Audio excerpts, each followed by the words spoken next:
Bonjour à tous et bienvenue. On est jeudi.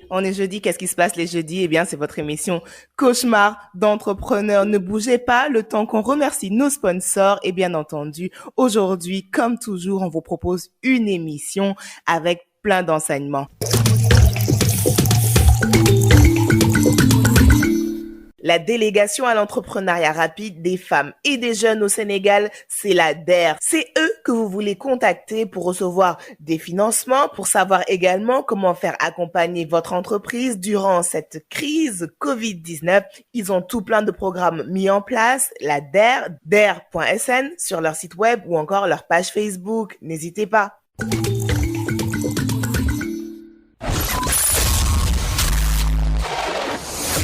Entrepreneur. Cauchemar d'entrepreneur. Cauchemar d'entrepreneur. Hey, hey, hey, fidèles auditeurs de l'émission Cauchemar d'entrepreneurs, bienvenue dans votre émission favorite qui parle d'entrepreneuriat, qui parle de galères, de difficultés, mais tout ça pour mieux vous faire comprendre l'écosystème dans lequel nous évoluons ici au Sénégal, mais aussi ailleurs. Et aujourd'hui, j'ai le plaisir de recevoir Marianne Ouattara, entrepreneur à la tête de Farifima Cosmétiques. Marianne, bonsoir. Bonsoir Mariama, comment allez-vous? Ben, ça va très bien. Tu peux me tutoyer, cette émission est décontracte. Tu peux me tutoyer dès maintenant. N'hésite pas. Parce que je vais te poser des questions tellement intimes au niveau de ta galère professionnelle que crois-moi, à la fin, tu vas croire que tu es ma meilleure amie. Ce sera avec plaisir. Tu vas bien? Oui, ça va très bien. Et toi, comment ça se passe pour toi? Ça va très bien. On se lève, on fonce, on se couche, on se réveille, on change de stratégie par minute et par jour, par seconde. Donc c'est ça. Ah bah, ça, c'est déjà une bonne chose, l'adaptabilité, changer de stratégie au fil des jours, des semaines et surtout des événements. Marianne, première question, ça fait combien de temps que tu entreprends? Ça fait exactement depuis 2018 par rapport à Farifima que j'ai ouvert en février. Donc ça fait plus de 2 ans maintenant, on va dire. Alors, avant d'ouvrir Farifima, je sais que les auditeurs ont hâte de savoir ce que c'est, mais je les laisse un peu attendre. Avant d'ouvrir Farifima, quel est ton parcours? Qu'est-ce que tu faisais avant? J'ai fait des études en chimie, donc j'ai eu mon doctorat en chimie. Durant ma formation aussi, j'ai beaucoup travaillé comme coordinatrice dans les centres de recherche et tout, ce qui m'a amené à aller diriger la chambre de commerce et le développement industriel dans une ville du Canada, Nouveau-Brunswick. Donc, j'étais directrice du développement industriel. Et après, je suis entrée dans un accélérateur d'entreprise. Mais en ce moment, faisais aussi un peu d'entrepreneuriat. J'ai dit 2 ans, mais j'avais une boutique en ligne qu'on avait ouvert, Nemao. Donc, voilà. Et après, j'ai dit, bon, il faut que je me concentre parce que vraiment, j'étais frustrée un peu par le manque de produits cosmétiques pour peau noire et mix et aussi par l'état de la chose au Sénégal pour la production locale. Donc là, j'ai inséré un accélérateur d'entreprise. Donc, et là, j'ai commencé à me former pour venir ouvrir mon entreprise. Donc, en gros, j'ai fait de la chimie. Je suis docteur en chimie et j'ai travaillé un peu. Donc, à travers la France et le Canada. J'ai fait aussi de l'enseignement. Donc aujourd'hui, je suis là, j'ai repris mes valises, je suis rentrée au Sénégal. Est-ce qu'on peut dire que, alors, c'est vraiment cette frustration-là que tu viens de nous expliquer qui t'a mené au parcours d'entrepreneur parce que tu avais quand même un parcours, on va dire, assez classique. Donc, après les études, même si tu as fait des études absolument waouh, docteur en chimie, déjà kudos pour ça. Mais tu étais dans des entreprises, à la chambre du commerce, etc. C'est vraiment né d'une frustration, cette envie d'entreprendre? Pas vraiment. L'envie d'entreprendre, je pense que je la traînais depuis longtemps. Maintenant, c'était quel projet faire, pourquoi, qu'est-ce qui me drivait au fait. Mais pour moi, de toute ma vie, je devais rentrer et surtout ouvrir une entreprise pour permettre aux jeunes d'avoir des opportunités ou pour permettre aux femmes. Et surtout pour montrer aussi qu'en Afrique, on fait des choses qui sont extraordinaires, que c'est pas forcé d'être à l'international pour le faire et qu'il y a beaucoup plus d'opportunités ici. Donc maintenant, la frustration s'est rattachée à qu'est-ce que je voulais faire au fait? Qu'est-ce qui me turlupait depuis un bon bout de temps et sur quoi je travaillais? Je faisais mes propres décoctions et tout. Donc c'est ça qui m'a poussée à entreprendre dans ce domaine, mais pas à entreprendre en général. Alors effectivement, quand on entend déjà une partie de ton parcours, on comprend qu'il y avait cette envie d'entreprendre. Avant d'en arriver à la création de Farifima, tu me disais tout de suite une boutique en ligne, Nemao? Parle-nous-en. Nemao, on l'a ouvert avec deux de mes amis, donc Nefer et Odile. Et à l'époque, on prenait les produits. Nefer, elle était à Phoenix et moi, j'étais au Canada et Odile était au Sénégal. Donc, on achetait des produits de l'extérieur, du Canada, des États-Unis, de la Chine aussi, et on venait les vendre ici au Sénégal. Donc, voilà, c'était vraiment le fun et ça, c'était vraiment le début le plus concret. Avant ça aussi, moi, chaque fois que je venais en voyage, au fait, pour mes vacances, Mhm. pour augmenter mon argent de poche, j'achetais des choses que je venais vendre. Ouais. J'ai toujours eu cette graine Il y avait un esprit bawal bawal qui était en les toi. ils ont tout compris au magot. Les baols, là, ils savent pas là. Et quand je venais, avant même d'arriver, et l'autre jour, il y a une amie qui me rappelait ça. Elle me dit, Marianne, tu as toujours été terrible. Avant d'arriver, hein, je mettais les sacs. Tout était déjà vendu, des maillots, en tout cas, n'importe quoi. Et après ça, j'ai dit à mes amis, mais il y a de l'argent à faire dans ce sens et aussi développer les choses. Donc, on a commencé avec Nemao et tout. Franchement, ça a marché. À un moment, Odile, elle devait venir au Canada. Donc, on a dû arrêter parce que gérer à distance, la main-d'œuvre, c'était compliqué. Donc, voilà. Mais c'était D'accord. Mais vraiment en soi, c'était quand même une bonne expérience entrepreneuriale. tout à fait. C'était une très bonne expérience entrepreneuriale. Le contact client, comprendre les besoins. Parce que c'est vrai, on est expatrié, on oublie certaines choses, on n'est plus habitué au marché ici. Comprendre les besoins et surtout tisser la clientèle. Parce que ces gens que j'ai connus à cette époque-là, Mhm. aujourd'hui, ont totalement rallié Farifima, même sans voir les produits du moment où je faisais ma pub et tout. Donc, c'est ça qu'on oublie. Mhm. La satisfaction n'est pas souvent juste pécuniaire et on oublie ça. C'est aussi toute la qualité du service ou bien des clients avec qui on tisse des relations qui restent pérennes et qui nous amènent ailleurs ou bien le réseau aussi qu'on développe. Et la confiance que les gens ont de toi parce qu'ils t'ont vu évoluer au fait. Il faut vraiment que les gens se rappellent de ça et sachent que c'est très, très important. Alors en général, c'est en fin d'émission qu'on commence à discuter des conclusions et des leçons apprises, mais j'adore parce qu'avec toi, on est déjà sur les leçons apprises et c'est génial. C'est pour ça qu'on parle aussi d'entrepreneuriat dans cette émission. Alors le contact client, tisser des relations, de ta première expérience entrepreneuriale, ça t'a servi pour Farifima, pardon. Alors parle-nous justement de Farifima Cosmétique qui existe depuis février 2018. Qu'est-ce que c'est? En fait, ça existe depuis avant parce que j'ai fait 2 ans de R&D. Je pense que j'avais enregistré l'entreprise en 2017 ici au Canada, 2 ans. Paris Pharma, c'est un laboratoire de soins naturels à base des ressources africaines, au fait, et en majorité. Donc, nous faisons des produits pour hommes, femmes et enfants. Je précise hommes parce que souvent les hommes ils disent oui, il n'y a rien pour nous. Et c'est les plus beaux acheteurs, on va dire. Et on essaie de présenter des produits innovants, donc qui peuvent être de la phytothérapie ou bien de soins ou bien juste, voilà. Même on a des produits qu'on présente au domaine médical. Donc voilà, donc on l'a ouvert depuis février 2018 et on peut retrouver plein de choses, hein. On a des parfums, des crèmes, des savons, des huiles. On a vraiment une très large gamme, des soins pour cheveux aussi. Et donc, voilà, on l'a créé pour répondre aux besoins. C'est pour tout le monde, mais surtout répondre aux besoins climatiques axés sur les peaux noires et mixtes. Parce que les Oui. besoins ne sont pas pareils, le climat est différent, les problématiques sont différentes et souvent ne sont pas adressées par les compagnies internationales. Ça change maintenant. Et aussi pour mieux exploiter et changer le paradigme de prendre nos matières premières ici, de les transformer à l'extérieur et de les ramener.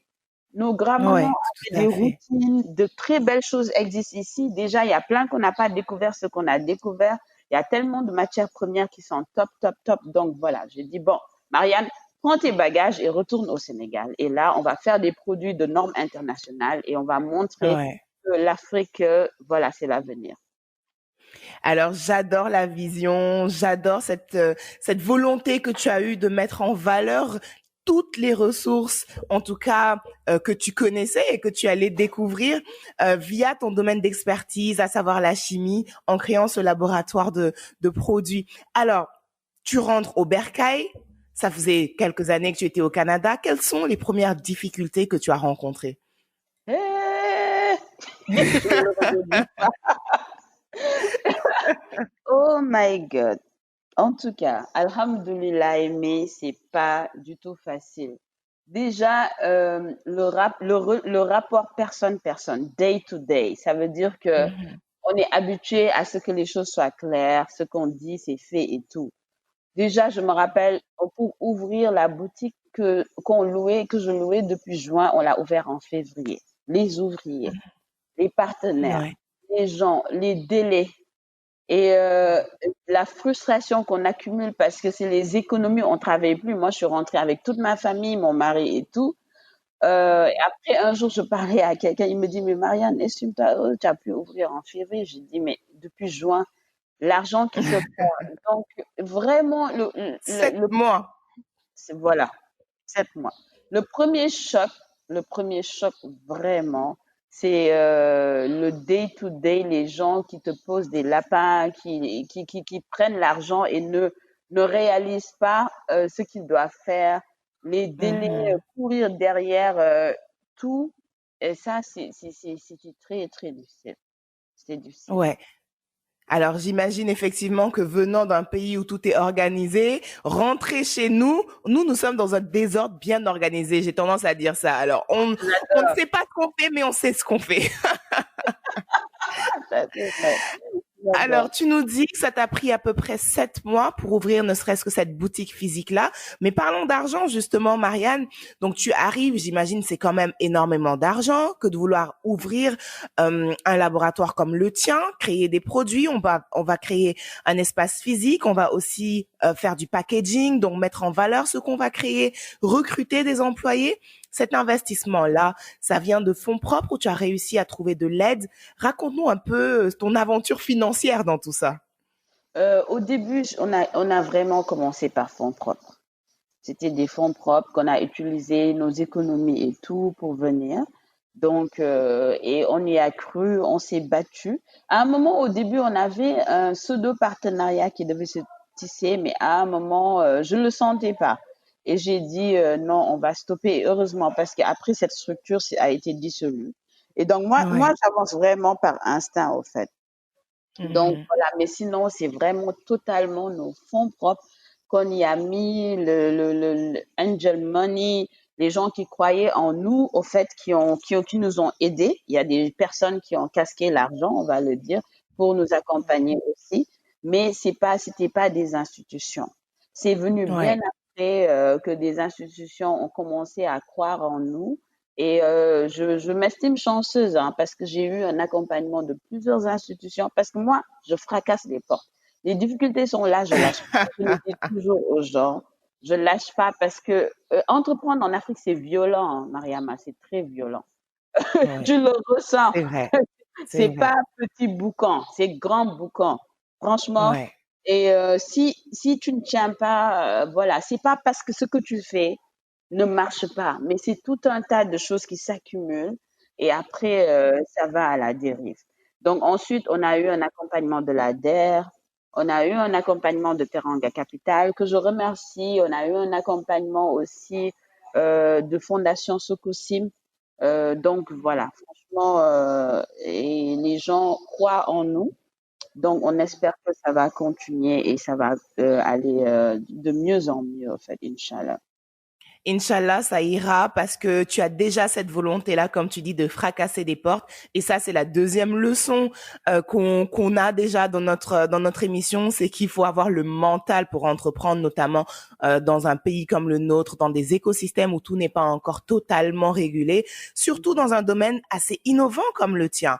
Parlons justement de ça, c'est de l'innovation quand même au Sénégal de créer une ligne de produits de beauté pour hommes et pour femmes dont déjà tout ce Et qui est recherche enfant, et développement est fait ici et enfants, et de le vendre à un marché qui avait tellement l'habitude d'acheter des produits avec des grands noms et venus d'ailleurs. Comment est-ce que ça se passe justement ou ça s'est passé dès le début pour mettre ton produit sur le marché, faire comprendre ses bénéfices, trouver ton marché, ta clientèle?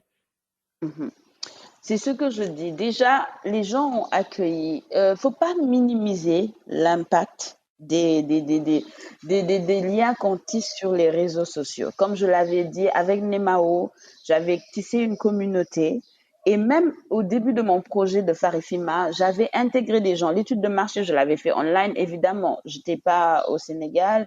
Et je faisais souvent des vidéos drôles, impliquer les gens pour demander des produits et tout. Donc, dès que je suis arrivée, machallah, les gens que je connaissais, toute cette clientèle sont venus directement vers moi et ce qui m'a marqué, c'est qu'ils disaient toujours, Marianne, depuis 2 ans, tu nous parlais de ça et tu as fait ce que tu disais. Donc, c'est cette confiance qui fait que les gens viennent en premier. C'est pas parce que le produit, au fait, les gens viennent pour Marianne au début avant de venir pour le produit. Pour le C'est ça, produit, tout à oui, ça fait. a Ils viennent pour attiré. la personne.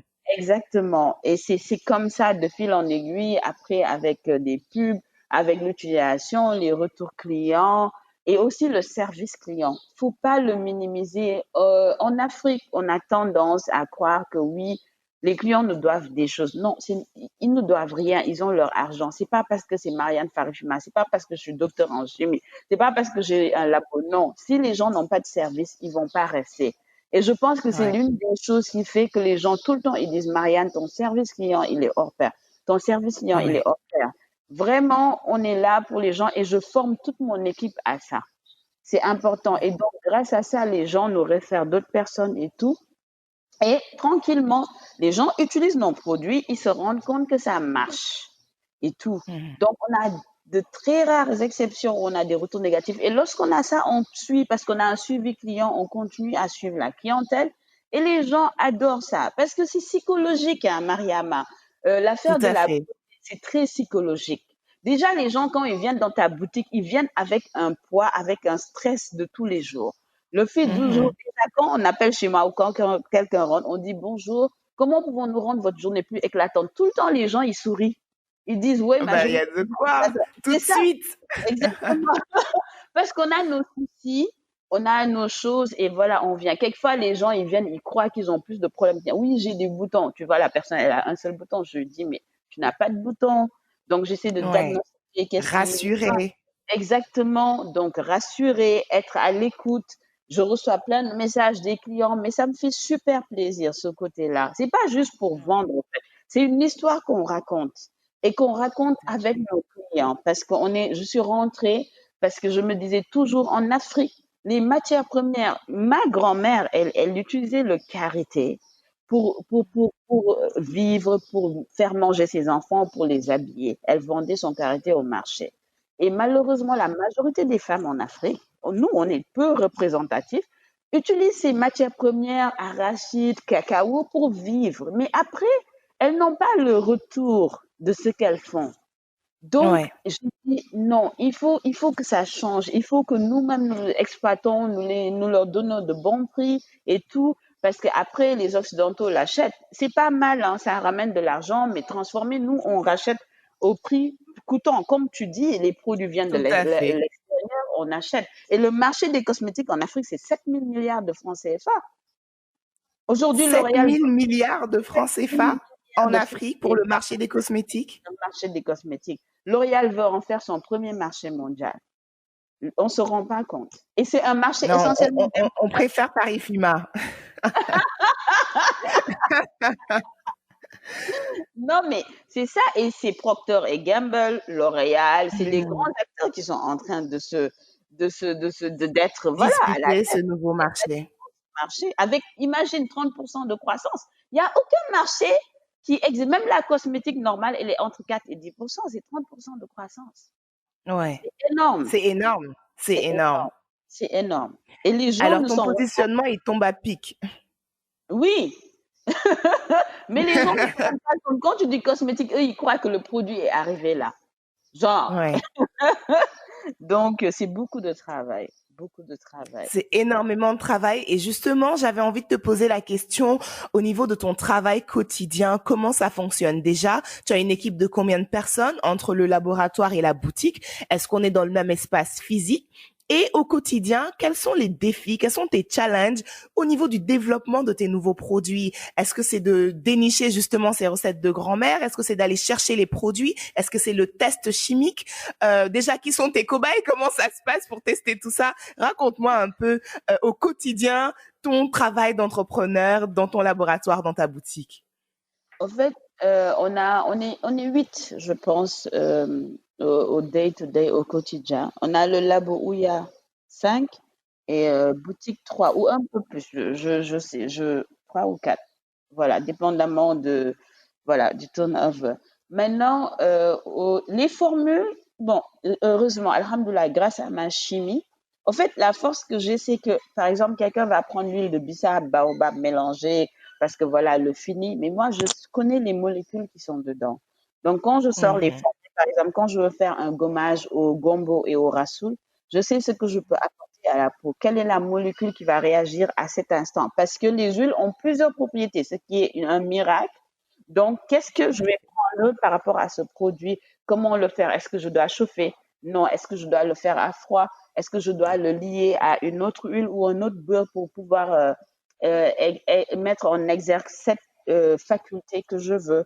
Par exemple, pourquoi je vais prendre des titruits pour mon anti-acné parce qu'il est antifongique, mais le titruit, je peux le prendre pour autre chose parce qu'il va embaumer, parce qu'il va désodoriser Mhm. et décongestionner. Donc ça, grâce à mes... Et je continue toujours à étudier, hein, ça continue parce que mon domaine, c'est Ouais. la cosmétique. Donc j'étais en chimie photovoltaïque. Donc j'apprends ça, mais j'ai cette force de détecter les choses. Donc les Mhm. formules, souvent, la majorité, c'est moi qui les qui les mets en place. Maintenant, ça change Ouais. un peu parce que j'ai Monsieur Cham, le directeur de recherche et développement, que j'ai formé un pur produit du Sénégal qui commence aussi à proposer des choses. Mais on fait des groupes meetings, donc chaque semaine Mhm. au labo, à la boutique pour voir, pour faire les propositions et tout. Après, les idées sont là, on fait la recherche. Donc, où on les teste? On fait tester dans des laboratoires à l'étranger, mais aussi par les gens autour. Surtout tout ce qui est parfum, là, on peut sortir dans la rue, faire tester des choses, envoyer. Là, on a sorti un soin, le premier soin Albicare fait en Afrique. Bon, ou bien l'un des Alors, il faut premiers. nous expliquer. Nous, on ne sait pas du tout ce que c'est en tant que novice. Albicare. C'est pour les albinos. Parce qu'il y a un gros problème. Les albinos, ils ont un problème et souvent l'accès aux crèmes solaires est très difficile et les crèmes basiques ne le Ouais, font pas. Donc, tout ça à fait fait. 1 an qu'on travaille sur Albicare. Donc, c'est une crème qu'ils vont mettre chaque jour et on a envoyé à 3 albinos qu'on connaît pour qu'ils le Mhm. voient et pour le retour et tout. Et on est fiers de ça parce que c'est des problèmes qui touchent vraiment l'Africain. Et que voilà, et c'est Ouais. les compagnies extérieures qui font ces produits. Et ce qui n'est Oui. pas Et généralement plus cher aussi. très cher, très cher. Donc voilà, après la boutique, c'est ça, c'est de vendre, diffuser, se faire connaître, trouver des stratégies. Et c'est là où c'est plus dur. J'ai moins de problèmes avec le labo, avec aussi le personnel du labo que le personnel de la boutique. Parce qu'aujourd'hui, Farifima parle de Mhm. lui. Mais Mhm. la vision est différente. J'ai du mal parce que je suis quelqu'un de tellement rigoureuse qui met des stratégies. Chaque jour, je dors tard, je me lève, mais après Ouais. la main d'œuvre pour tout ce qui est marketing et tout, c'est quelque chose qui est très, très difficile ici. C'est très difficile, effectivement. Et Alors qu'il faut continuer à faire parler de soi tous les jours. tous les jours, tout le temps et tout. Et surtout pour des produits qui se vendent seuls. Moi, quand je suis à la boutique, je vends comme ça. Quand je suis pas là, voilà, mais c'est plus mon travail de faire ça, au fait. Sinon, Non, j'arrête, tout à je fait. viens rester. Et c'est dur de faire comprendre ça. C'est vraiment une grande difficulté. Finalement, on se dit, on se retourne vers l'étranger pour pouvoir trouver des solutions. Ce qui n'était pas le rôle premier, mais il faut développer son réseau de distribution. On n'a pas le choix. Tout à fait. Tout à fait. On n'a pas le Alors, choix. ça me mène à cette question sur l'export, parce que tu nous as dit tout à l'heure, le marché aujourd'hui en Afrique, c'est 7 000 milliards de francs CFA avec 30% quand même de croissance prévue. Alors, aujourd'hui, on est complètement, encore une fois, au Sénégal sur de l'innovation, une gamme de produits faits ici par des Sénégalais pour des Africains, pour des personnes à peau noire, peau métissée, peau albinos. Mhm. Comment est-ce que tu réfléchis à ton exportation? Aujourd'hui, Farifima au Nigeria, Farifima en Afrique du Sud, en Ouganda, au Mali, en Guinée. Est-ce que ce sont déjà des choses qui se font? Quelles sont les difficultés, les challenges pour vraiment réussir à imposer Farifima à l'export? Aujourd'hui, on vend dans ces pays, mais dans certains, pas le côté anglophone. Bon, à moins que je ne sois pas au courant, euh, grâce à des GP, les gens qui m'appellent de loin, oui, peux-tu m'envoyer? Mais on n'a pas de boutique physique.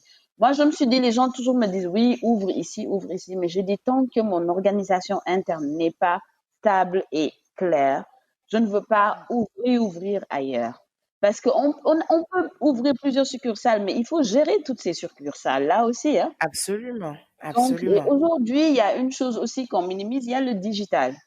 Il y a le digital qui diminue cette gestion de main-d'œuvre qu'on a et sur lequel il faut dealer. Donc, c'est sûr, on est à l'export, surtout du côté occidental, européen et tout, parce que les, la diaspora a du mal à trouver des produits. Et donc, voilà. Mais ça revient à la visibilité, à la connaissance. Moi, des gens m'appellent, il y a une dame l'autre jour qui est venue, elle dit, elle n'a pas de Facebook, mais c'est sa sœur qui est au Rwanda qui lui a dit de venir pour, pour acheter mes Ouais. produits. Donc voilà, et j'ai du monde qui vient de partout, du Gabon, de plusieurs, franchement, de plusieurs pays, et ils me demandent, oui, de venir m'installer là-bas. Oui, j'aimerais, sincèrement, parce que c'est à nous de prendre le créneau, c'est à nous de nous mettre à l'avant. Prendre la place, C'est tout ça, à mais il fait. faut bien le faire. Il faut bien le Alors faire. aujourd'hui, on sait par exemple que avec ton site internet, tu as une possibilité de faire des ventes en ligne. Est-ce que ces marchés-là, justement, les attaquer par la vente en ligne avec des partenariats sur des services de livraison comme Wikari, comme UPS, etc. Est-ce que ce sont des choses auxquelles tu penses et surtout via les institutions qui peuvent accompagner financièrement, est-ce qu'il pourrait aussi y avoir un accompagnement logistique finalement? Oui, c'est quelque chose auquel on passe. On a été démarché par l'ADPME, que je remercie Mhm. sur ce sens, et qui on va travailler sur l'export par pays. Ouais. Donc, on commence par un pays et ils vont accompagner sincèrement. C'est une subvention pour faire l'export des Mhm. produits et jusqu'au Mhm. site web, jusque voilà, franchement, faire les choses, les consultants qu'on va hire, comme tu dis, les Wikari, la logistique et tout. Donc voilà, ça, ça aide plus au fait parce que c'est bien beau, on veut s'installer à l'étranger, mais chaque pays a ses réalités, chaque Tout pays à fait. a sa vision. On est au Sénégal, juste la Gambie ici, ils pensent différemment. Le consommer est différent aussi, les mentalités, ce qu'on doit mettre en avant va être différent. Donc, on est Mhm. content de ça et on va travailler dessus, Inch'Allah. Inch'Allah. Alors, on l'a dit, l'export aujourd'hui, c'est fondamental, notamment pour des entreprises qui peuvent avoir un marché plus large que celui du Sénégal. Le marché des cosmétiques, évidemment, il est plus large que celui qu'on a au Sénégal. Mais, Marianne a déjà réussi un gros défi et c'est génial. Franchement, félicitations. On parle de cauchemar, on parle de difficultés, mais c'est aussi l'idée de cette émission, c'est d'inspirer les autres, réussir à t'implanter comme ça dans l'écosystème sénégalais, à faire accepter qu'une Sénégalaise puisse réellement créer de la valeur ajoutée avec des produits locaux. C'est totalement 2.0, c'est futuriste, j'adore. J'adore.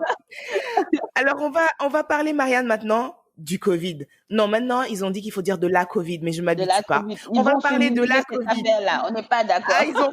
mais c'est toujours comme ça. Quand il y a des problèmes, c'est toujours là. C'est pas grave, on assume. C'est On pas grave. assume, je t'assure. Alors Marianne, cette année, vraiment, nouvelle donnée complètement inattendue dans le monde et au Sénégal encore plus. L'entrée de cette pandémie, la Covid-19. Comment est-ce que ça a impacté ton business? Si déjà ça l'a impacté. Ah, mais je pense que la COVID a impacté tout le monde, business ou pas, il y a un impact, ça c'est clair. Moi, on va dire franchement, ça a été un impact positif qui a eu lieu grâce à une réorientation. Mais ça dépend. Si on prend le côté des matières premières, cosmétiques, c'était difficile, même de toutes les matières premières, parce qu'à un moment, on a eu une grosse rupture et les produits n'arrivaient plus à arriver. Et jusqu'à présent, Ouais. nos fournisseurs n'arrivent plus à nous offrir certains produits qui sont en rupture parce que partout c'était fermé. Mais du Wow. côté de l'hygiène sanitaire, on s'est mis à développer des gels. Donc, on s'est mis à développer des gels. On a commencé par 50 gels. Et là, je parlais avec une amie pharmacienne. Elle me dit, mais je pense que toi, tu n'es pas au courant de ce qui se passe. Hein? Je dis, mais quoi, mais 50 gels, tu blagues. Des tout petits gels rikiki, hein, de 30 trucs. Ouais. Je dis, ah bon, Ouais. et là, c'est parti. On n'avait même pas beaucoup de matières premières dans le labo. Et ça a été un tollé, surtout qu'on a innové. Moi, je tiens à le dire, hein, parce que quand je commençais à vendre les gels, les gens, ils disaient, c'était cher, patati, il faut faire comme les autres. Nous, on a fait des gels à base de citronnelle, Ouais. d'eucalyptus, des choses qui sont ici des gels qui hydrataient. C'était différent. Des gels naturels. Donc, les gens Tout sentaient à la fait. différence. Ça ne brisait pas les mains. Et le coût, on est une petite PME, on avait des coûts d'alcool qui étaient élevés, on avait des Ouais. coûts de contenants qui étaient élevés parce que tout était fermé, on achetait ici. Et on a répercuté le coût. Et ça a fait un tollé, mais on a tenu bon. Et c'est cette différence qui a fait que lorsque l'État a dit que oui, il faut mettre des prix, nous, on a arrêté, on a dit on ne pouvait pas parce que nous, nos coûts sont tels. Et quand on a appelé après le ministère du Commerce, ils nous ont dit non, vos gels sont enrichis, donc ça ne se prête pas. Et aussi, on en a profité pour faire des analyses de normalisation avec l'ANAC, le laboratoire national, pour voir si ce Mhm. qu'on propose était bon. Pour vous dire qu'il faut innover et il faut devancer les choses. Parce qu'aujourd'hui, on Il parle faut de oui, s'adapter. il faut s'adapter, se réorienter, devancer les choses. Aujourd'hui, quand les gens parlent de oui, aucun gel n'est bon, moi, j'ai juste brandi mes analyses faites par l'État. Tout à Alhamdulillah. fait. Et Tout à encore fait. mieux, 3 semaines avant même que cet arrêté sorte, on s'est dit, mais tout le monde parle de gel main, mais la COVID reste sur les surfaces, sur les habits et tout. Il faut solutionner. Et il y avait une cliente qui m'a dit, ouais, est-ce que vous faites des sprays? Et là, on a développé un désinfectant multisurface à base de mangue, de menthe, de citron et de quinquilibre. Et tout, on a dit qu'on va prendre les choses d'ici parce qu'on avait vu qu'avec le gel, on n'avait plus de gélifiant. C'était en rupture, tout était fermé parce qu'on utilise un gélifiant xanthane qui n'est pas courant et qui est naturel. Et là, on a pris, même les contenants, on a essayé de prendre ici. Et ce désinfectant a fait plus fureur. Moi, je ne pensais pas que la vague de gel, là, il y aura quelque chose qui va dépasser plus fureur. Les gens ont adoré la texture, c'était moins gel, le spray, ils le mettaient sur leurs mains et tout. Et donc, ça nous a impacté positivement. OK, financièrement, mais on réinvestit parce que quand on est parti de 2 kilos de gel. Aujourd'hui, on en Oui. fait 500 kilos, donc il fallait acheter des choses. Wow. Mais oui, aujourd'hui, le désinfectant, on est parti quoi, peut-être de 100 litres. Aujourd'hui, on en fait on 3 500 litres la semaine, même plus que ça. Hein. Donc, mais c'est surtout l'impact qu'on a par rapport à la visibilité, par rapport à notre fichier client, par rapport, on a près de 100 entreprises qui ont travaillé avec nous, Air France, Asecna, and Intra Health. En fait, des entreprises qui sont vraiment très grosse. Tout le monde est venu vers nous. Le fichier client, l'autre jour, je regardais, on a eu 1600 clients de plus. Donc ça, sur ce qu'on a commencé à répertorier, ça, c'est ça la manne qui est différente. C'est pas juste l'aspect Ouais. pécunier au fait. Alors, je résume pour les auditeurs qui nous écoutent. Marianne Ouattara de Farifima Cosmetics s'est enrichie pendant la Covid, alors que nous, on galère. Je vous le dis, le résumé, c'est ça.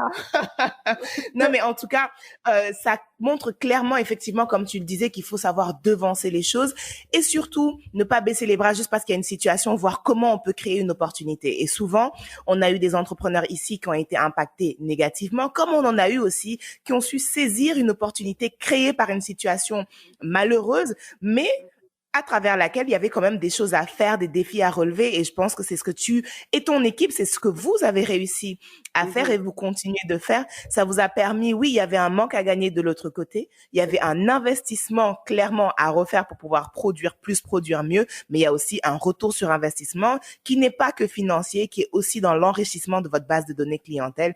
Et ça, c'est absolument génial. Alors, c'est très bien. On apprend aujourd'hui qu'il faut savoir rester dynamique. Comment tu vois le futur par rapport toujours à cet écosystème-là, à la pandémie Covid-19 au Sénégal? Est-ce que le marché, pour toi, il va se redynamiser très vite? Est-ce qu'il va falloir créer des nouvelles solutions? Dis-moi un peu quelle est ta vision de tout ça. Moi, je pense qu'aujourd'hui, la Covid nous a appris il faut créer de nouvelles solutions. Ça, on n'y peut rien par rapport au monde économique, par rapport à l'écosystème, parce qu'il y a des choses qui seront plus. Il y a des acteurs, franchement, des collaborateurs qui ont été énormément impactés. C'est très difficile. Il y a des marchés, je pense, qui vont disparaître aussi pour un bon bout de temps. Et donc, il faut vraiment à un moment se réorienter. Mais ça, Covid ou pas, c'est quelque chose qu'on doit faire tout le temps. Sauf qu'en Afrique, c'est tellement lent que les gens ne le sentent pas, au fait. Mais une entreprise doit tout le temps essayer de se réorienter, de se projeter, de voir les axes où ça va plus marcher ou pas. C'est pas aujourd'hui ça marche, ça va marcher dans 10 ans aussi, hein. C'est quelque chose qui Ouais. bouge. Et l'écosystème ici ne bouge pas tant que ça. Je sais pas pourquoi et voilà. Donc c'est ça que je ressens. Faudra s'adapter. Bon, ma vision par rapport à Farifima aujourd'hui, comme un monsieur me dit, il savait pas que la cosmétique a tant d'impact. Former des gens à la fabrication de cosmétiques, ça c'est une vision qu'on avait depuis. Permettre aussi d'avoir accès aux matières premières ici, on l'a ressenti. Moi, je l'ai vraiment très, très, très ressenti. Voir comment stabiliser, offrir des choses qui ont une traçabilité et qui soient ici de ce marché-là. Donc voilà, ça c'est important. Alors Ça tout c'est à l'heure, très tu nous important. disais qu'il y a encore des matières premières qui ont du mal à vous parvenir. On parle de quoi, par exemple? Quelles sont les matières premières qui restent encore difficilement accessibles du fait de cette pandémie? Il y a certaines huiles essentielles et on a beaucoup, hein. Il y a certaines fragrances, les matières premières, genre des émulsifiants. Il y a des choses très sensibles que les labos avaient fermés et aussi on travaille avec beaucoup de pays. À un moment, tout avait fermé. Aussi, non, les contenants. Les contenants Ouais, actuellement, c'est une grosse, grosse difficulté. Les de trouver des sprays et tout. contenants. Oui, ça. Ouais. De toute façon, c'est une difficulté de tout temps. Au Sénégal, nous, on achetait à l'extérieur, mais les contenants, les sprays et tout, même à l'extérieur, ça reprend tranquillement. C'est un impact international, hein, et nous, on le ressent, nous, les PME, on le ressent beaucoup, beaucoup, beaucoup. Au niveau local, au niveau du marché local, est-ce qu'on a beaucoup de fabricants de contenants? Pourquoi justement ne pas essayer de favoriser, en tout cas si ça existe, ce marché local-là en termes de fabrication de contenants? Malheureusement, il n'y a pas de fabrication de contenants pour les cosmétiques. Hier seulement, on en parlait dans un groupe de Yai, qu'il faut vraiment qu'il y ait des changements. Il y a juste vous allez voir des bouteilles de jus, certaines bouteilles, ou bien des gros contenants, mais pas pour les petits produits de soins ou certains sprays, ou bien même les trucs qu'on appuie pour avoir des gels. Il n'y a pas. Si c'est un marché qui est zéro, zéro existant, zéro. Ah ben alors aujourd'hui, à tous ceux qui ont un peu d'argent pour investir, ou je devrais dire beaucoup d'argent pour investir, on vient de vous dire, il y a un marché qui existe là. Attention, on en a Exactement. besoin. Et d'ailleurs, ce n'est pas uniquement pour les produits cosmétiques. Il manque encore de la diversité en termes de contenants de manière générale au Sénégal.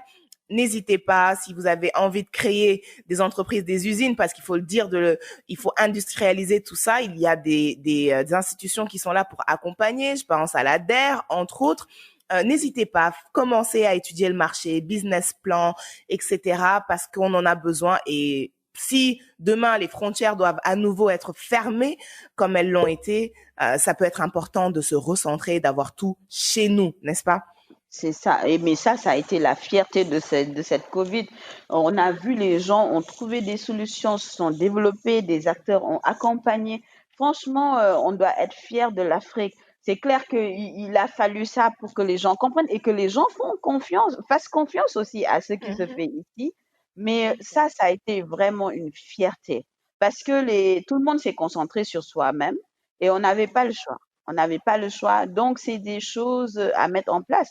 Et même dans le discours de notre président, qui est quand même celui qui nous représente, il l'a dit, il faut aujourd'hui qu'on fasse vraiment du consommer local, vraiment une façon d'être. Et ça, c'est très important qu'on le comprenne. Et c'est en train de se développer heureusement de manière Heureusement. accélérée par cette pandémie. Mais voilà, comme on dit, à toute chose, malheur est bon.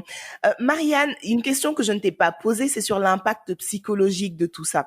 Alors, tu es maman, les écoles ont fermé, tu es entrepreneur, il fallait jongler aussi, j'imagine, avec ce virus-là dont on a peur, les enfants à la maison, l'école à la maison, l'entreprise. Comment psychologiquement tu as vécu tout ça? Moi, je vais dire, aujourd'hui, je me sens très épuisée et j'ai pris un peu de recul parce que rien que pour le boulot, moi, pendant 3 mois, j'ai dormi 2 heures par jour. Je travaillais, le labo, les gens travaillaient la journée, Deux heures par jour? 2 heures par jour. Je travaillais avec Monsieur Cham, qui est devenu mon associé jusqu'à 6 heures du matin. Et après moi, à 8 heures, j'allais à la boutique. Le flux était extraordinaire. Les 3 téléphones de la boutique explosaient. Il fallait organiser les choses. Et on a carburé comme ça. On a carburé pendant quand même 3 mois. À un moment, voilà. Donc, même le côté, les enfants, je les ai Waouh. amenés chez mes parents, où le labo est à côté. Donc, je les voyais. Là, j'ai Ouais. une fille qui a 5 ans. Ça, c'était pas grave. Ma fille machallah, qui a eu 15 ans hier, avant-hier, Ouais. elle, leur école, moi, je le dis, Enko Waka, je ne pourrai jamais Ouais. le remercier. C'est dans cette pandémie. Chaque fois, je me plaignais que c'est cher, mais aujourd'hui, même s'ils augmentent, c'est pas grave. J'ai pas dit d'augmenter. Ils ont géré cette Attention pandémie. au message. Ils ont géré cette pandémie d'une façon extraordinaire. Donc, ils avaient Ouais. des cours de 9 heures à 16 heures avec les profs, évaluation et tout, télé-école, et c'était super. Donc, j'ai encadré, à côté, mon père aussi encadré ma fille, je suivais comme je pouvais. Mais ça a été vraiment une période tellement achalandée. Et quand j'ai décidé de dire stop, la première chose que j'ai fait, j'ai dit je m'inscris au sport à The Dancehall. Je n'en peux plus. J'ai trouvé du temps pour moi. J'ai commencé. Mais là, je vois que c'est encore, ça C'est a recommencé. important. Oui, c'est important. C'est important. Sinon, voilà, on est épuisé. Finalement, même nos rêves, on les oublie au fait. Parce qu'il y a tellement, à part le Oui, travail, il y a tellement de choses à gérer ici. L'opérationnel qu'on ne devrait pas gérer est multiplié par genre 50, quoi, si je peux me permettre. tout à fait. Tout Donc, à fait. voilà. Alors, les entrepreneurs, je vous le dis, dormir 2 heures par jour, c'est pas une solution. Ne Du faites tout. pas comme Marianne. Du tout. Mais, on peut comprendre qu'il y a des périodes comme ça où il faut carburer. Par contre, il faut savoir aussi quels sont les moments où on doit prendre du recul, prendre Et du temps ça, pour soi, pour permettre à sa créativité tout simplement de renaître. Parce que la créativité, c'est la base, c'est ce qui permet de se réadapter, de se réinventer tous les jours. Et puis, le fait de prendre soin de son corps, attention, c'est la clé pour pouvoir fonctionner. Parce que si vous ne pouvez pas vous lever, il n'y a pas d'entreprise, les amis. ça c'est sûr. Marianne, merci beaucoup. Ça a été un plaisir de partager toutes ces expériences avec toi. C'était Mhm. hyper inspirant et pour moi, et je suis sûre pour toute la communauté de fidèles auditeurs et entrepreneurs qui nous écoutent. Est-ce que tu voudrais dire un dernier mot? J'aimerais encourager tout le monde parce que la COVID a vraiment impacté négativement les gens, moralement, psychologiquement, les business aussi. Je voudrais envoyer un message de courage à tout le monde, à mes collaborateurs entrepreneurs, pour leur dire que il faut s'accrocher. Entreprendre n'est pas facile, c'est difficile chaque jour. Mais Ouais. en faisant ce que vous faites, vous envoyez des messages et des étoiles dans les yeux à des personnes sans vous en rendre compte au fait. Donc, on devient modèle sans s'en rendre compte. Le peu que vous fassiez, ne le sous-estimez pas au fait, parce que souvent, en tant qu'entrepreneur, on ne voit jamais, on ne voit pas ce qu'on fait.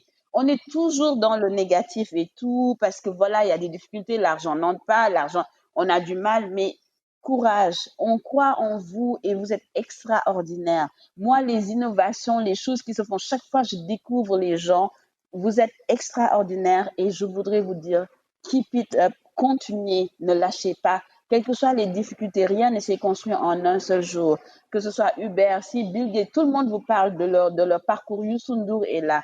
Toutes les personnes qu'on Ouais. voit ou qu'on ne voit pas, Yirim, des modèles, même s'ils ne parlent pas, c'est difficile. Donc voilà, et aussi aux personnes qui ne sont pas entrepreneurs, à toute la communauté, courage pour cette pandémie, no stress, on va respirer, respecter les gestes barrières, ce qui est très très important parce que la maladie est là, sensibiliser les gens, essayer de s'adapter par rapport au travail Et voilà, et ensemble, on va y arriver. On a d'excellents médecins, donc il faut y croire et on est des winners. Donc c'est ça que j'aimerais dire. Merci beaucoup, Marianne. Très chers entrepreneurs, vous l'avez entendu, ce message d'encouragement. J'espère qu'il vous inspirera. Restez résilients. C'est le thème de notre saison. Restez forts, restez courageux, restez créatifs. Prenez soin de vous et restez endurant parce que on ne sait pas combien de temps ça va encore exister au Sénégal et dans le monde, mais on sait qu'on va voir le soleil se lever demain. Merci beaucoup, Marianne.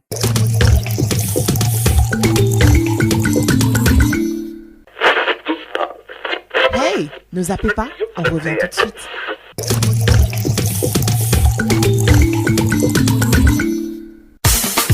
Cette émission est soutenue par la DER, Délégation générale à l'entrepreneuriat rapide des femmes et des jeunes.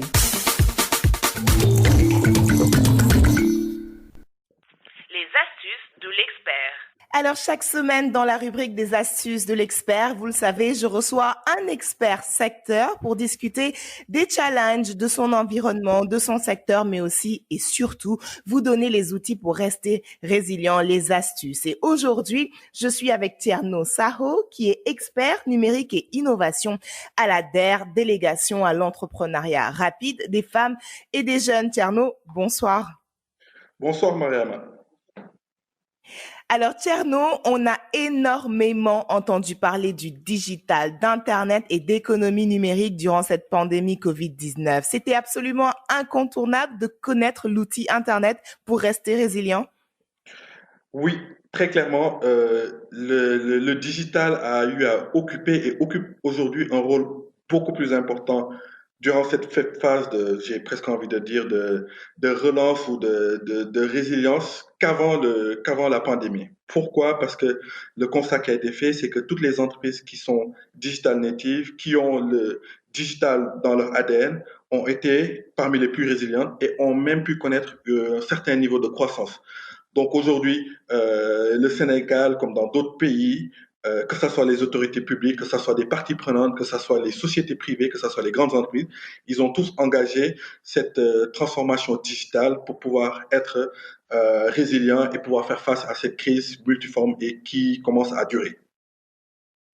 Dans un marché quand même comme celui du Sénégal où on a énormément d'économies informelles, c'est difficile d'avoir des entreprises qui soient digital native pour utiliser ce terme-là, qui ont intégré l'outil informatique, le digital, Internet dans leur process dès le début. C'est quand même assez compliqué. C'est pas la majorité.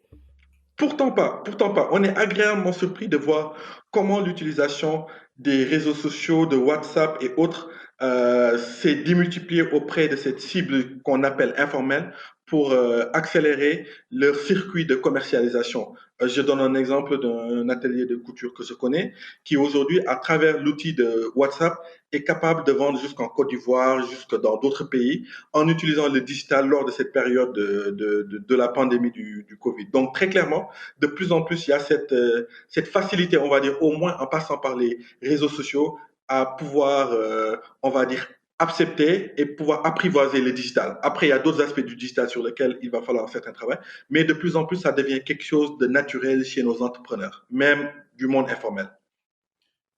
Alors, c'est intéressant ce que tu dis là parce que quand on parle digital, on ne comprend pas, en tout cas pas tout de suite, qu'il y a également tout ce qui est réseaux sociaux, messagerie instantanée, etc. Quand on parle digital, souvent, on a tendance à se dire, ah, mais ça veut dire qu'il faut créer une app, un site internet. Mais non, le digital peut aussi vouloir dire ces petits outils du quotidien-là mis au service de nos entreprises. Très clairement, aujourd'hui, lorsqu'on parle de code USSD, c'est du digital. Lorsqu'on parle de WhatsApp, c'est du digital. Lorsqu'on parle de toutes ces ventes qui sont faites via Instagram, c'est du digital. Lorsqu'on voit ces jeunes influenceurs qui aujourd'hui sont connus sur la place à travers TikTok, c'est du digital. Donc, il y a de nouveaux métiers, il y a de nouvelles manières de vendre, il y a de nouvelles manières de commercialiser, il y a de nouvelles manières même de produire. Et tout ça se fait aujourd'hui avec des outils simples du digital qu'on gagnerait en tout cas à partager, à faire connaître dans nos écoles, dans le milieu informel, parce que c'est des choses qui sont totalement accessibles et qui ne demandent pas d'avoir un bac plus 8. Tout à fait. Alors, tu es à la DER, délégation à l'entrepreneuriat rapide des femmes et des jeunes. En parlant justement de faire connaître ces outils-là, est-ce que durant cette période, cette pandémie, il y a des outils que vous avez développés ou des programmes mis en place pour aider justement ces entreprises-là à la digitalisation et à comprendre un peu plus tout cet environnement numérique? Oui, très clairement. Je veux dire, la Terre, dans son ADN, a toujours mis en avant déjà le secteur du numérique et du digital. Depuis plus de 2 ans, nous accompagnons très fortement le secteur tout ce qui est start-up, entreprises du numérique, à travers des financements que nous faisons. Durant cette période de Covid, nous avions mis en place aussi une ligne d'accompagnement pour ces start-up qui sont ou qui vivaient des périodes difficiles parce que entre le début de la Covid et le fait de pouvoir réajuster leur business, il a fallu quand même qu'on puisse les accompagner à travers du financement. Des dispositifs d'accompagnement sont faits et prochainement, nous lançons un grand programme qu'on appelle le DigiPME, qui est la digitalisation des autres secteurs hors numérique, parce que c'est ça, en fait, le numérique en tant que tel n'est pas un secteur, mais le numérique est appelé à irriguer tous les autres secteurs, comme l'agriculture, l'élevage, la pêche, le transport, la logistique. Et aujourd'hui, toute notre priorité, nous, au niveau de la DER, c'est comment renforcer, oui, les entreprises du numérique et comment faire en sorte que ces entreprises du numérique puissent accompagner toute cette masse, on va dire, de TPE, PME, entreprises individuelles, grandes entreprises qui ne sont pas numériques pour qu'ils puissent connaître cette transformation digitale. Donc, c'est notre priorité pour les 2 prochaines années. Alors, DigiPME, programme qui va être en place pour appuyer hors secteur, c'est-à-dire hors secteur du numérique, les différentes entreprises. En quoi ça va consister? Comment est-ce que ils vont pouvoir être appuyés justement? Concrètement, c'est quoi ce programme? Ce programme-là, c'est quoi? C'est qu'aujourd'hui, euh, on sait qu'au Sénégal, on a 400 et quelques mille unités économiques, donc des entreprises informelles, formelles, qui sont là, qui travaillent matin, midi, soir, des gorgoles et autres. Comment faire pour les accompagner? D'abord, il faut les sensibiliser. Donc, il y a tout un travail de sensibilisation à faire pour qu'ils puissent mieux connaître les avantages du digital. Donc, oui, les réseaux sociaux, c'est bien, mais c'est pas que ça, le digital. À travers aussi cette sensibilisation-là, on doit aussi pouvoir les accompagner à l'accès à des outils de comptabilité en utilisant le digital, des outils de marketing en utilisant le digital, des outils de production en utilisant le numérique et à pouvoir les acquérir. Et ensuite, toute la partie accompagnement et étude des impacts. Des études ont été faites un peu partout dans le monde et ont montré que les entreprises qui ont une certaine maturité digitale, en général, ont un niveau de profitabilité beaucoup plus important que ceux qui n'en ont pas. Et donc, c'est dans notre rôle aujourd'hui, dans le cadre en tout cas du renforcement des PME, PMI et des grandes entreprises, de pouvoir accompagner toutes ces entreprises, informelles ou formelles du Sénégal, à pouvoir se digitaliser. Et c'est devenu une des priorités des chefs d'entreprise aujourd'hui. C'est un constat, c'est que le fait de se digitaliser est devenu une de leurs 3 plus grandes priorités à côté de l'accès au financement et de l'accès au marché. Alors, ce programme-là, il sera mis en place à partir de quand? Et surtout, comment est-ce que les entrepreneurs, les gourgourlous, les PME, les TPE vont pouvoir y accéder? Aujourd'hui, le programme va démarrer à partir du mois de septembre. Donc, on attend juste le lancement. C'est un programme qui est fait à travers une ligne de financement qu'on a reçue de la BAD et de l'AFD, le programme PAVI, qui est un programme extrêmement structurant que nous lançons et qui va dans le sens de l'accompagnement des chaînes de valeur. Donc, ça va des chaînes de valeur agricoles jusqu'à des chaînes de valeur de l'artisanat. Vraiment, on va dire tout ce qui touche à l'économie réelle et à l'économie du Sénégalais lambda. Et aujourd'hui, à travers cet accompagnement d'accès à du financement classique que nous leur faisons, nous mettrons en place aussi un dispositif de financement pour l'acquisition de l'innovation, l'acquisition de la transformation digitale. Et c'est comme ça que nous le faisons. Donc, il y aura autant des ateliers de renforcement de capacité au numérique, il y aura aussi tous des aspects d'acquisition. Et pour ça, nous mettons à cœur, on va dire, à disposition tout notre écosystème numérique. Donc, ça va des PME et des startups qui développent des solutions. On connaît beaucoup de startups, Paps, Bicedo, Wikari, ShopMeAway et plein d'autres startups. Nous connaissons des PME qui sont membres de Optic, qui offrent des solutions extrêmement structurantes pour des petites entreprises, pour des TPE. Et l'idée aujourd'hui, c'est de pouvoir utiliser ces solutions-là qui sont développées par l'intelligence sénégalaise pour en tout cas, offrir ça à nos PME, PMI au lieu qu'ils aillent acheter des solutions en France ou aux États-Unis. Absolument. Alors, en parlant justement de solutions qui sont développées au niveau local, durant cette crise, Est-ce qu'on a des chiffres pour savoir à quel point est-ce que justement toutes ces startups qui travaillent, elles, dans le numérique, qui sont vraiment au cœur de la technologie au Sénégal, ont pu se développer, ont pu saisir des opportunités, créer peut-être de nouvelles solutions, les mettre sur le marché? Est-ce qu'on a un chiffre de croissance durant cette crise, puisque tout est devenu digital? Aujourd'hui, les dynamiques, on va dire, sont plus des dynamiques sectorielles. Aujourd'hui, nous savons qu'un des secteurs ou des secteurs qui a le plus profité de cette crise, c'est toute la partie logistique de manière générale et surtout les acteurs du last mile. Donc, on en connaît, pas Shopmeo, mais Paps, Tchak Tchak, euh, Carapid Prestige, Yobante Express, Rapidos. Ça, c'est vraiment des startups qui aujourd'hui ont pu profiter de cette crise parce que la livraison, le dernier kilomètre, a pu en tout cas exploser d'une certaine manière. D'autres secteurs ont pu se mettre en avant, comme la e-santé, à travers l'initiative d'Anne Covid avec Optique et le ministère de la Santé. Aujourd'hui, ça a permis à des startups qui sont dans la e-santé de mettre en avant leur solution et de commencer à accompagner le ministère de la Santé, qui, entre autres, la stratégie de santé digitale est une priorité de l'État du Sénégal. Parmi d'autres startups aussi, ils ont un peu plus souffert. Je donne un exemple, les startups fintech ont un peu souffert de cette crise, malgré tout ce qu'on dit, parce que derrière, l'autorité ou le régulateur a demandé qu'on baisse les frais d'envoi et de réception d'argent. Donc, quelque part aussi, leur chiffre d'affaires a baissé, même s'ils ont connu une croissance du nombre d'utilisateurs, mais le chiffre d'affaires a baissé. Et donc, en fait, on est obligé de faire une analyse presque analytique par secteur pour pouvoir dire quelles sont les dynamiques. Tout le monde n'est pas à la même enseigne. Certains ont profité, d'autres non. Mais en résumé, ce qu'on a constaté durant cette crise, et moi je le constate dans notre portefeuille, c'est cette capacité d'agilité et de résilience de nos startups. On n'a pas connu une seule boîte ou deux boîtes qui ont disparu. Toutes les boîtes sont encore Ouais. ici par rapport à d'autres secteurs classiques de l'économie où aujourd'hui on connaît des faillites. Le secteur du numérique a pu garder cette résilience-là. Et qu'en est-il de ces boîtes qui proposent des solutions de paiement justement en ligne qui finalement sont devenues incontournables de nos jours? Ah oui, oui, aujourd'hui, très clairement, certains ont pu, on va dire, faire évoluer leur offre parce qu'ils ont vu les opportunités. On prend le cas de Paydunia, qui était une jeune boîte start-up il y a quelques années de cela, qui aujourd'hui devient quasiment incontournable dans notre écosystème fintech. Les plus gros comme InTouch, on en connaît d'autres comme Calpay, on en connaît Subpay, vraiment des startups qui ont pu profiter, même s'ils n'ont pas pu connaître une croissance exponentielle de leur chiffre d'affaires, mais ont profité de cette crise pour offrir de nouveaux services et qui les met dans une position aujourd'hui de pouvoir profiter des perspectives d'avenir. Donc, de manière globale aussi, ce secteur des fintech a pu quelque part se réinventer et de plus en plus, et les prochaines semaines et les prochains mois, on verra en tout cas une explosion de startups fintech accompagnée aussi par les régulateurs BCAO qui veut de plus en plus numériser le paiement, numériser l'expérience, on va participer à l'inclusion financière. Donc, on est tout à fait optimiste de voir une explosion, on va dire, de ce cluster fintech au Sénégal et d'en faire un des champions sous-régionaux.